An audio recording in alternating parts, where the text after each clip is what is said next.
Em nome do Pai, do Filho e do Espírito Santo. Amém.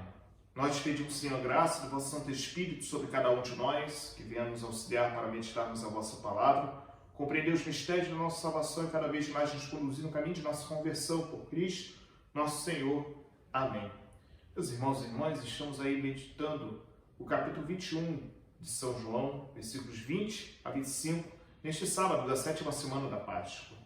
Naquele tempo, Pedro virou-se e viu atrás de si o outro discípulo que Jesus amava, o mesmo que se reclinara sobre o peito de Jesus durante a ceia e lhe perguntara: Senhor, quem é que te vai entregar? Quando Pedro viu aquele discípulo, perguntou a Jesus: Senhor, o que vai ser deste?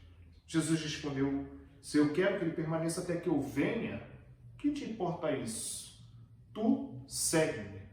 Então correu entre os discípulos a notícia de que aquele discípulo não morreria. Jesus não disse que ele não morreria, mas apenas: se eu quero que ele permaneça até que eu venha, que te importa? Este é um discípulo que dá testemunho dessas coisas e que as escreveu. E sabemos que o seu testemunho é verdadeiro.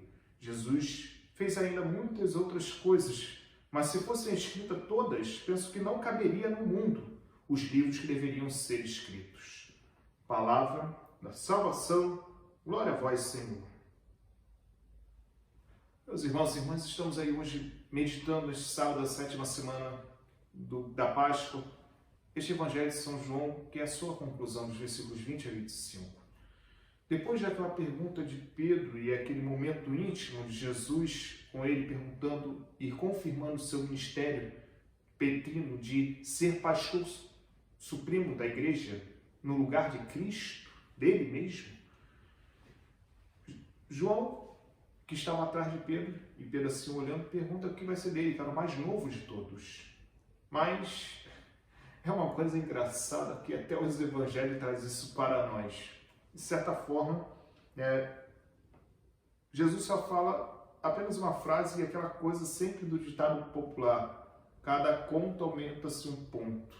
Esse é o problema que nós vemos da igreja desde o início.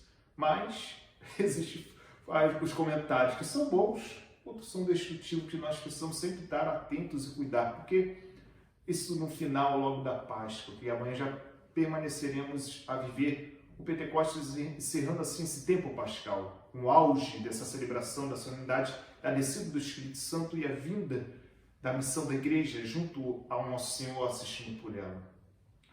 Todos nós precisamos ver como estas coisas podem, ao mesmo tempo, ajudar a construir ou até mesmo destruir a unidade da igreja.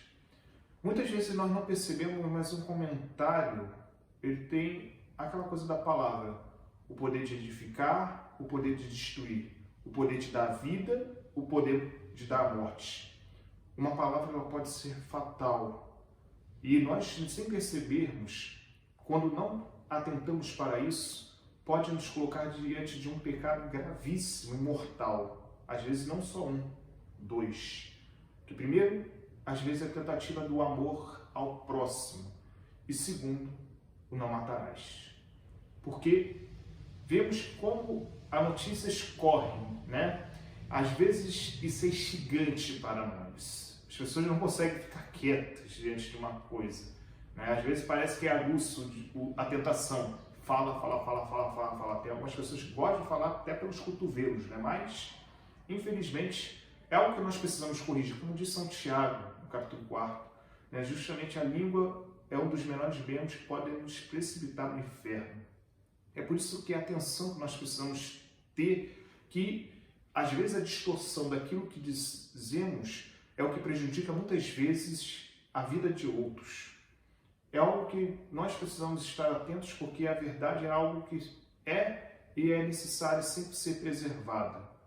Nós precisamos sempre ter esse cuidado, porque muitas vezes não atentamos, mas afastamos muitas pessoas, às vezes, por esse modo nosso de viver, que não é o modo de um convertido, de um ressuscitado. Mas um ponto final que João traz para nós e que é importante perceber é a veracidade justamente desta palavra do Evangelho, que não está contido tudo né, aqui que Jesus fez, porque se fizesse não caberia no mundo livros que pudessem ser escritos. Vocês imaginam que 3 anos de vivência com Jesus que esses homens tiveram, principalmente São João, que estava desde o início da caminhada com o Senhor. Quantas e quantas coisas, quantos ensinamentos, palavras, milagres e tudo mais. Mas só colocaram aquilo que é essencial e necessário para que possamos conhecê-lo, amá-lo e que nos ajude a converter e sermos salvos. É isto que o Evangelho traz para nós. E é o que nós precisamos cada vez mais viver esta experiência. Deixar que o Senhor nos conduza a fazer com que nós possamos mergulhar nesta experiência do seu amor e nos transformar. Por isso, peçamos ao Senhor que nos conceda a graça de cada vez mais mergulharmos nesta experiência e que esta graça neste dia nos prepare o coração para o Pentecostes que vem, renovar em nossa vida o Espírito Santo para que nos dê a capacidade de abrir o nosso coração para a ação do Senhor e derrubar as muralhas que estão em nossa vida, que nos impede que a graça de Deus haja, transforme e nos faça cada vez mais renovar a nossa vida no Senhor. Louvado seja nosso Senhor Jesus Cristo, para sempre seja louvado. Deus abençoe, proteja e guarde todo o mal, em nome do Pai, do Filho e do Espírito Santo. Amém. Deus abençoe a todos vocês. Tenham todos um bom dia.